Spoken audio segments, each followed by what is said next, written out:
believe that Austin Versovich has lost 2-0. He wasn't sure whether his Burning Vendetta was going to get him there. I believe it has not. So that has gone away.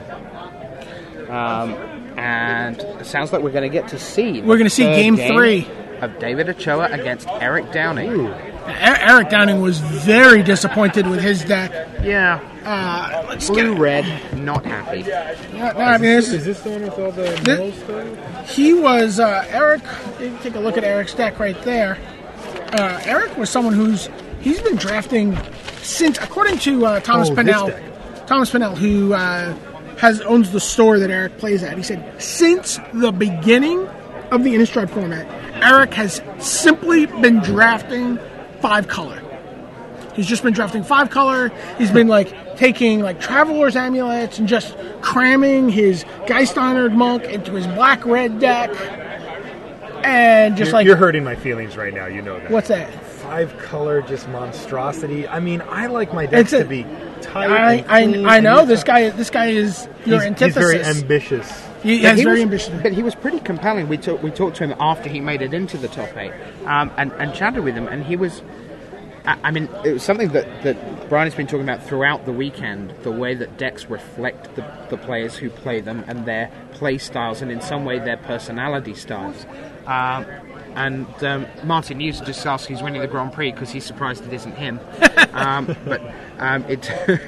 We're into Game 3. We'll come back to that maybe later on, that talking point. But Downing against Ochoa is underway, and we have a Delver of Secrets from Eric Downing playing blue-red up against Ochoa. And there was a point in Pack 1 I was watching him draft, and he just kind of shrugged his shoulders and took a blood-crazed neonate. That's what you do when you take a blood-crazed neonate. He's like, you shrug your shoulders. Put it in my Hey, pile. speak of the devil. Or speak of the vampire, as it were. Walking Corpse for David Ochoa. Remember when he said he was going to play 1 white card? Right. So, he's splashing for Feeling in Dread. Yeah. So, this card is just coming up all over the place. All right. Blood Crazed Neonate trades with the Walking Corpse. That's a good trade. You don't want to let that thing get out of hand. Ashmouth Hound from Downing. And it looks like an amulet. Yeah, it looks like a Traveler's Amulet down below the bar.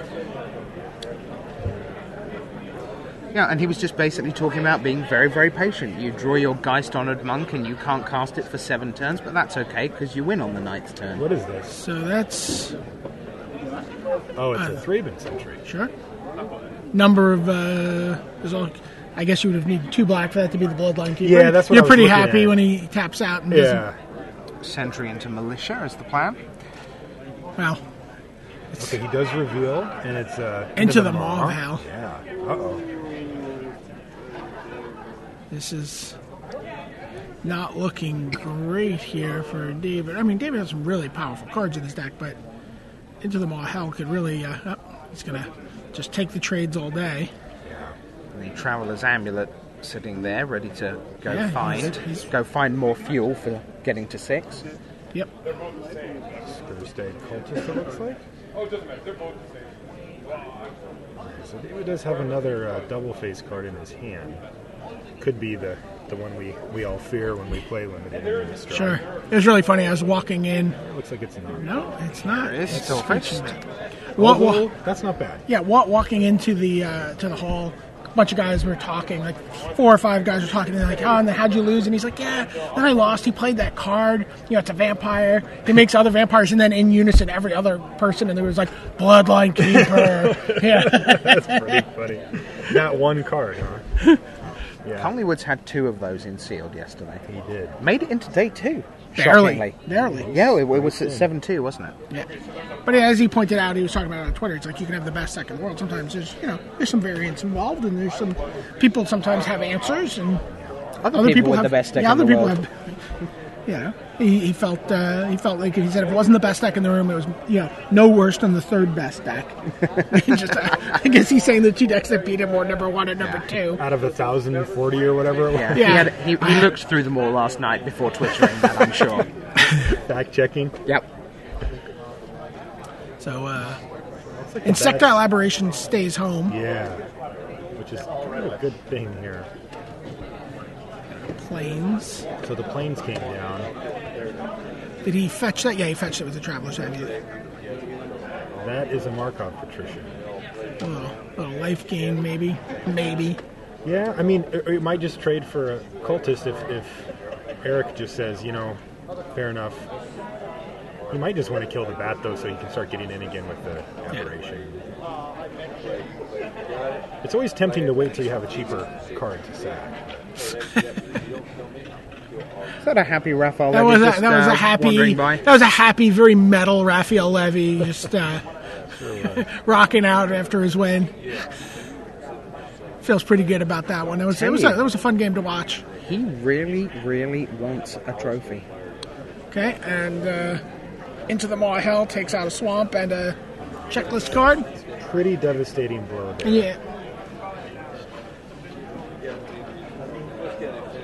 Yeah.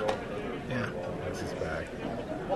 Now, Ochoa's at 13, though, so he does have a little bit of time here to reconstruct his board. Not a lot, though. I mean, he needs 2 black, like all his best cards. He's got 5 turns as the board sits. That's another amulet, so looks like he's okay. He's facing down a Insectal Aberration and an amulet. Yeah. So for 2, we will see a Cloistered Youth. That's a lot of checklist cards. Yeah. He's just in the thin my deck mode. Yeah, I think he has an Imperial Rights in hand as well. Are those 3 planes that we see there? I wonder if he can... 3, yeah. Okay, yeah, so he's actually going to need... He's going to need a few things. But, but he's definitely got some ways to come out. I mean, a Markov Patrician can dig you out of a hole pretty quickly. At least keep the aberration from finishing him off. Stay at par. Yeah. Seems unlikely that he's going to flip the Cloistered Youth here, but it's not really doing much. Downing untaps, draws for the turn.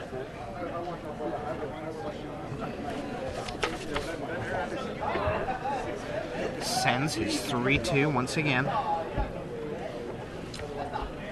Yeah, it's just like a motley collection of creatures for him. Yeah. And some removal. Another Ashmouth Hound.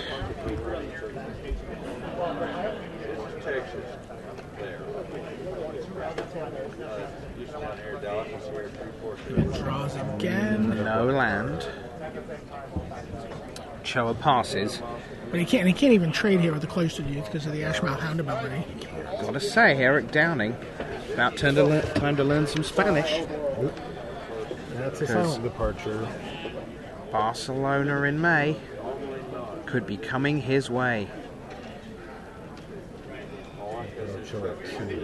In for 5. It's pretty Ochoa draws. I think that's...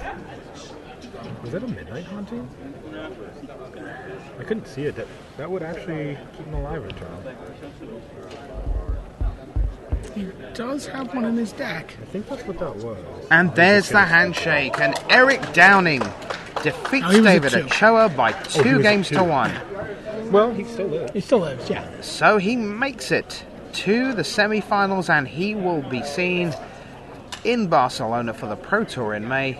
Avicin